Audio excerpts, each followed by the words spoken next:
Hello everyone, तो चलिए आज का क्लास स्टार्ट करते हैं। और आज का क्लास आपका सिनोनिम्स का नेक्स्ट पार्ट नंबर 29 है। और ये सारे प्रीवियस ईयर के क्वेश्चंस हैं किरण पब्लिकेशन से, ठीक है। और जो लोग नए हैं तो टेलीग्राम पे आप सर्च करना त्रिगीतम सर्च करोगे, आपको दो ग्रुप देखने को मिलेगा। पहला त्रिगीतम इंग्लिश यूट्यूब चैनल और त्रिगीतम 4am क्लब, दोनों ही ज्वाइन हो सकते हो। और दोनों पे मिलते हैं डेली बेसिस पे क्विजेस प्रैक्टिस के लिए। आप इस ग्रुप को ज्वाइन कर सकते हो, व्हाट्सअप का नंबर है। और इसको ज्वाइन करने के लिए आपको क्या लिखना है, इस व्हाट्सएप नंबर पे पर्सनल गाइडेंस मैं समझ जाऊंगा, मैं आपको प्रोसीजर सेंड कर दूंगा। उसमें पहले आपको टास्क दिया जाता है और टास्क के बेसिस पर ही ऑनलाइन टेस्ट लिए जाते हैं। और कब कैसे रिवाइज करने, ये सारा कुछ गाइडेंस वहाँ पर दिया जाता है। तो आप इसको ज्वाइन कर सकते हो। अब यहाँ पर देख लो, फर्स्ट नंबर क्या है आज का, ये है आपका 281 नंबर का डेफर। डेफर का क्या मतलब होता है? डेफर का मतलब क्या होता है? ये डिफ़र नहीं है, ध्यान देना, ये डिफ़र नहीं है, ठीक है। ये आपका डेफर है। तो डेफर का क्या मतलब होता है? डेफर का मतलब होता है एक तरह से टालना, ठीक है। आज का काम आप लोग कल पे टालते हो ना, तो उसी को कहते हैं डेफर। या फिर विलंब करना भी इसको कहते हैं, जिसको एक इसके लिए मैं आपको पढ़ा चुका हूँ बहुत पहले ही, कि एक वर्ड होता है क्या, जिसको क्या कहते हैं, इसको फ्रेजल वर्ब है ना। फ्रेजल वर्ब होता है एक पुट ऑफ, क्या होता है? पुट ऑफ, है ना। एक फ्रेजल वर्ब होता है जिसका मतलब भी टालना होता है, डिले करना, है ना। डिले करना, इसका मतलब भी होता है विलंब करना। तो डेफर, पुट ऑफ, डिले आपस में सिनोनिम्स हैं। तो इसी तरीके से आपको बताना है कि कौन सा यहाँ पर इसका आंसर है। तो इनडिफरेंट, इनडिफरेंट का मतलब होता है बिल्कुल उदासीन टाइप का व्यक्ति, जिस पर ना खुशी का ना दुख होने का कुछ भी प्रभाव पड़े, तो वैसे लोगों को इनडिफरेंट कहते हैं। इसका एक और सिनोनिम होता है इनडिफरेंट का स्टोइक, स्टोइक पर्सन, है ना। फिर यहाँ पर डिफाई, डिफाई का क्या मतलब होता है? तो डिफाई का मतलब होता है किसी की अनादर करना, है ना, अवहेलना करना, तो ये कहलाता है डिफाई। यहाँ पर है डिफ़र, तो देखो डेफर था यहाँ पर, और यहाँ पर है डिफ़र, जिसका मतलब क्या होता है? असहमत होना, है ना। फिर अलग होना किसी से, मतलब विचारों में अलग होना, डिफ़र करना, तो ये भी कहलाता है डिफ़र। फिर यहाँ पर पोस्टपोन, पोस्टपोन का मतलब ही होता है क्या? विलंब करना, फिर टालना, तो इसका आंसर होगा पोस्टपोन। फोर्थ नंबर यहाँ पर क्या बताया कि डेफर का मतलब होता है टालना, फिर विलंब करना। फिर बताया पुट ऑफ, डिले, अब इसके क्या है? सिनोनिम्स हैं। और पोस्टपोन करना, इसका मतलब भी होता है डिले करना, पुट ऑफ करना। तो डेफर, पुट ऑफ, डिले और पोस्टपोन आपस में सिनोनिम्स हैं। फिर है यहाँ पर सीज, देख लो सीज का क्या मतलब होता है। सीज का मतलब यहाँ पर होता है रोकना और फिर बंद करना, ठीक है। ये वाला सीज नहीं है, ये SEIZE वाला सीज नहीं है। इस सीज का मतलब होता है जब्त कर लेना, है ना। किसी की संपत्ति को, किसी के सामान को जब्त कर लेना। जैसे अगर हॉस्टल में स्टडी पीरियड है और उस टाइम आप लैपटॉप खोल करके मूवी देख रहे हो, तो वहाँ पर कोई आते हैं, अगर कोई डिसिप्लिनरी ऑफिसर है ना आपके कॉलेज के, तो क्या करते हैं, वो आपके लैपटॉप को सीज कर लेते हैं। एक्चुअली मेरे साथ हुआ है ऐसा इसलिए मैं बता रहा हूँ। तो उस सीज का मतलब होता है जब्त करना, ठीक है। तो यहाँ पर समझ गए कि क्या, किसका मीनिंग होता है।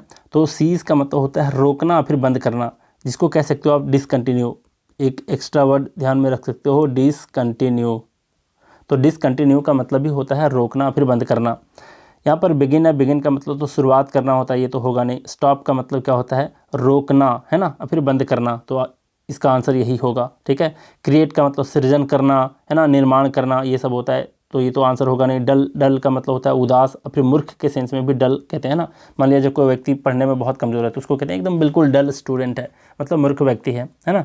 तो मूर्ख के सेंस में, उदास के सेंस में भी डल लिया जाता है। तो यहाँ पर सीज का मतलब होता है रोकना फिर बंद करना, जिसका सिनोनिम है स्टॉप, जिसका मतलब बंद करना होता है। डिसकंटिन्यू का मतलब भी होता है रोक देना, ठीक है।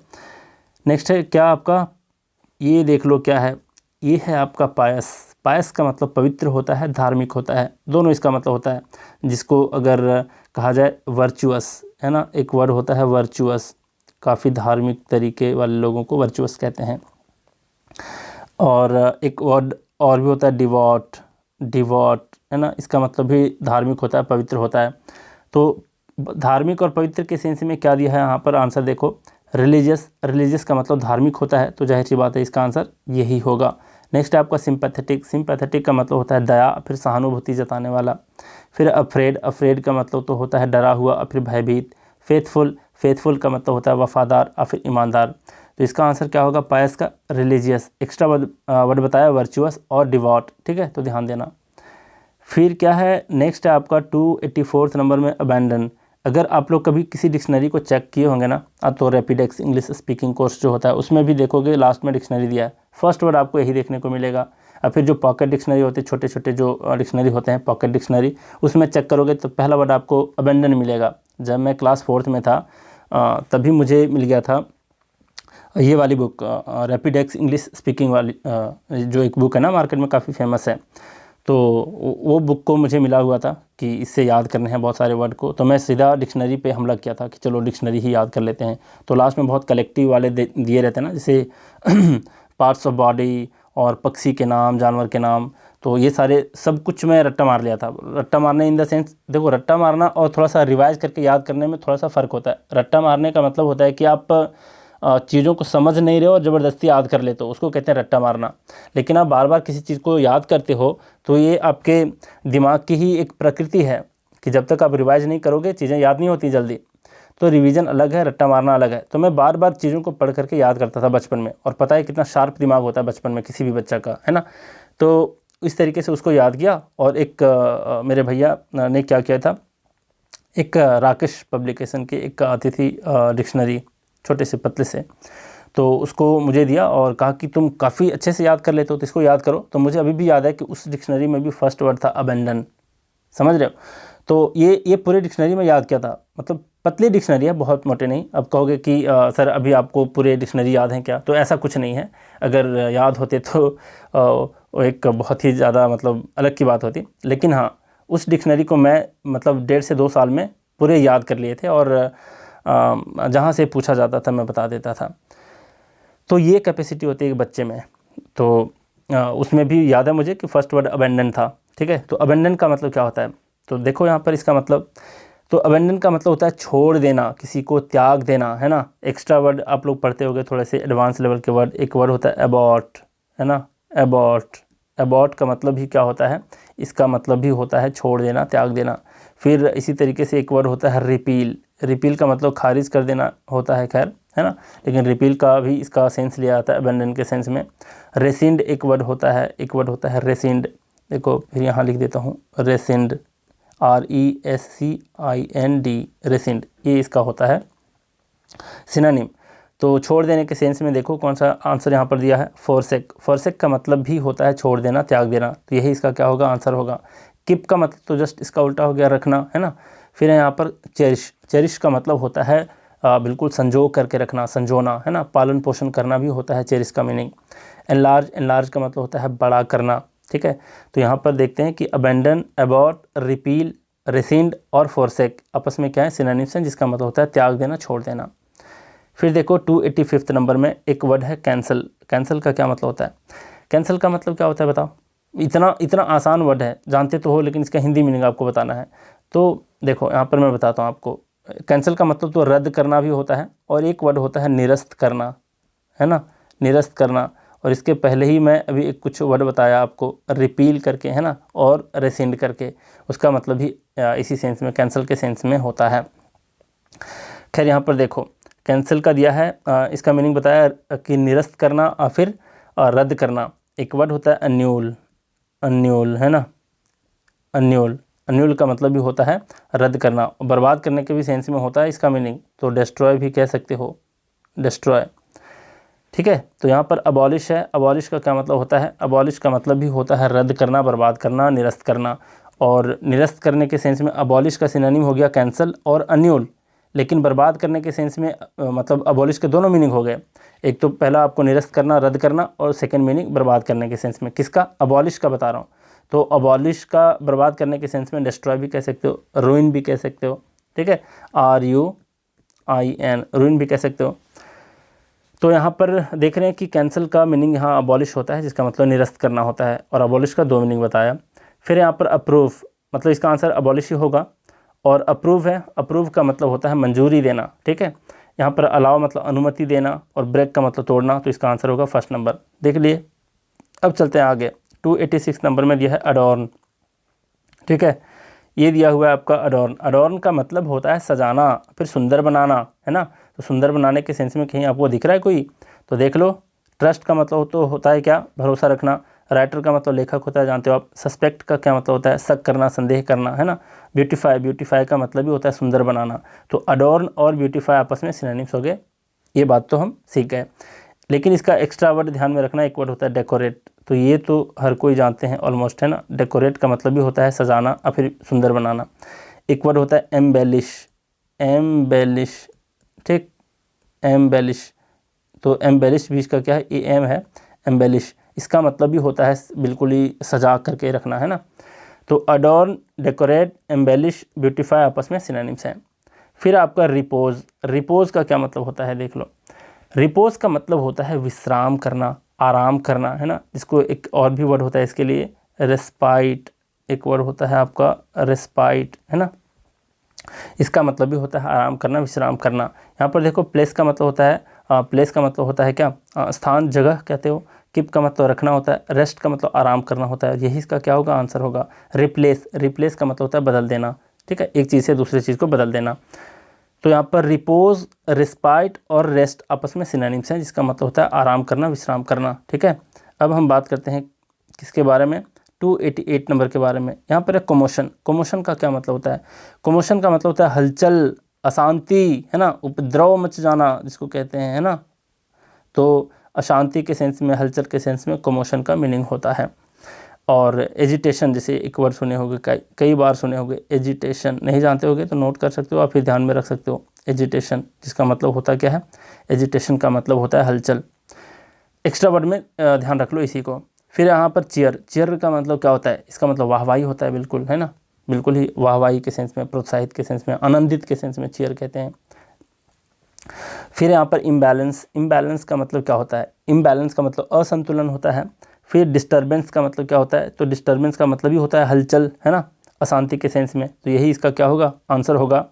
फिर यहाँ पर मूवमेंट, मूवमेंट का मतलब क्या होता है, मूवमेंट का क्या मतलब होता है, तो 288 नंबर में मूवमेंट का मतलब होता है आंदोलन, है ना। और फिर गति में होना, मूवमेंट में, है ना, गति में होना, ये भी इसको कह सकते हैं कि ये भी इसका मूवमेंट का मतलब क्या होता है, गति में होना। तो अशांति के सेंस में और कहते हो हलचल के सेंस में कोमोशन, एजिटेशन और डिस्टर्बेंस आपस में क्या है, सिनोनिम्स हैं। ध्यान में रखोगे इसको। अब यहाँ पर देख लो, एक सेकंड आप लोग रुकना, कुछ तो एक छोड़ो। हाँ भाई, अब आगे बढ़ते हैं। देखो 289 नंबर में दिया हुआ है इररिवोकेबल। इररिवोकेबल का क्या मतलब होता है, तो सबसे पहले बात यहाँ पर समझो कि रिवोक का क्या मतलब होता है। एक वर्ड होता है रिवोक, ये आप मुझे कमेंट में बताओ, रिवोक का क्या मतलब होता है। यहाँ पर हम लोग पढ़ने जा रहे हैं इररिवोकेबल, है ना, इसका मतलब क्या होता है। तो इररिवोकेबल का मतलब होता है अटल, बिल्कुल ही स्थिर, है ना, अचल, जिसको बदला ना जा सके, जो बिल्कुल ही दृढ़ है, अटल है, उसको कहते हैं इररिवोकेबल, है ना। इसको कह सकते हैं इररिवर्सिबल, इररिवर्सिबल, इररिवर्सिबल, साइंस का भी वर्ड होता है एक ये, है ना। तो इररिवर्सिबल भी होता है, अस्थिर होता है, जिसको वापस हम लोग उसी फॉर्म में नहीं ला पाएंगे, तो उसको कहते हैं इररिवर्सिबल, इररिवोकेबल। स्थिर इसको कहते हैं, अटल कहते हैं, अचल कहते हैं। यहाँ पर चेंज्ड है, तो इसका मतलब तो बदला हुआ, तो इसका जस्ट उल्टा हो जाएगा ये। फिर डन मतलब किया हुआ। फिर यहाँ पर अनऑल्टरेबल, अनऑल्टरेबल का मतलब क्या होता है, इसका मतलब जिसे बदला जा सके, जिसको बदला नहीं जा सके, है ना, जिसको बदला नहीं जा सके। तो यही इसका क्या होगा, आंसर होगा अनऑल्टरेबल, इररिवोकेबल, है ना, इसको भी बदला नहीं जा सकता। इररिवर्सिबल आपस में सिनोनिम्स हैं। यहाँ पर रिवर्सिबल है, इसका उल्टा, तो रिवर्सिबल का मतलब जिसको हम रिवर्स कर पाएंगे, है ना। तो समझ गए कि क्या होगा आंसर, इररिवोकेबल, इररिवर्सिबल और अनऑल्टरेबल, जिसका मतलब क्या हुआ, जिसका मतलब हुआ अटल, स्थिर, अचल।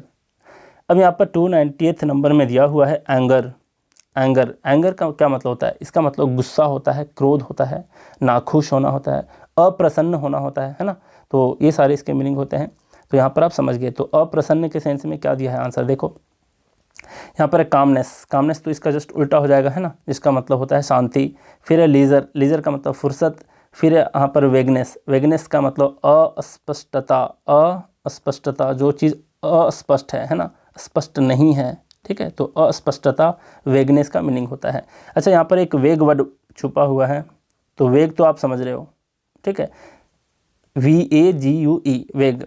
एक वर्ड होता है वोग, ये इसका मीनिंग मुझे बता दो, सिर्फ ए और ओ का फ़र्क है, ओग, ठीक है, इसका मतलब आप बताओगे मुझे कौन सा वर्ड होता है। फिर यहाँ पर है डिस्प्लेजर, ओग होता भी है कि नहीं, ये भी आप मुझे चेक करके बताओगे, ठीक है। तो यहाँ पर डिस्प्लेजर, डिस्प्लेजर का क्या मतलब होता है? डिस्प्लेजर का मतलब ही होता है एक तरह से नाखुश होना, बिल्कुल ही अप्रसन्न होना। तो एंगर का जो मोस्ट अप्रोप्रिएट यहाँ पर आंसर है डिस्प्लेजर ही होगा, ठीक है, नाखुश, नाराज़ के सेंस में। फिर इसके अगर सिनोनिम देखे जाएं तो एक वर्ड होता है रेज, गुस्से के सेंस में, है ना, रेज इसका मतलब भी होता है। एक वर्ड होता है जिसको कहते हैं एंटेगोनिज्म, देख लो मैं लिख देता हूँ यहाँ पे, एंटेगनिज्म, ठीक है, एंटेगनिज्म, इसका भी मतलब होता है क्या? इसका भी मतलब होता है एंगर, ठीक है, तो ध्यान में रखना, एंगर, रेज, एंटेगनिज्म, डिस्प्लेजर आपस में क्या है? सिनोनिम्स हैं। समझ गए? बहुत कुछ सीखे आज भी। तो चलिए हम लोग क्या करते हैं, और इसको आप लोग ज्वाइन कर सकते हो अगर वोकैब को अच्छे ढंग से सीखना है और कंसिस्टेंसी को मेंटेन रखना है। जैसे होता है ना, बुक आप उठाते हो तो कई बार क्या होता है कि आप 2 पन्ने पढ़ते हो, बाद में छोड़ देते हो, तो वैसा नहीं करना है, आपको कंसिस्टेंसी मेंटेन रखनी है। और अगर आपको मैं टास्क देता हूँ, उसी टास्क पर आपको टेस्ट देने होते हैं, तो प्रेशर में भी पढ़ोगे और थोड़ा सा क्या होगा कि कंसिस्टेंसी भी मेंटेन रख पाओगे। तो इसको ज्वाइन करने के लिए आप इस पर क्या करोगे, लिखोगे पर्सनल गाइडेंस, ठीक है। तो चलिए बहुत कुछ सीखे, तो आज का क्लास हम लोग यहीं रैप अप करते हैं। Thank you very much.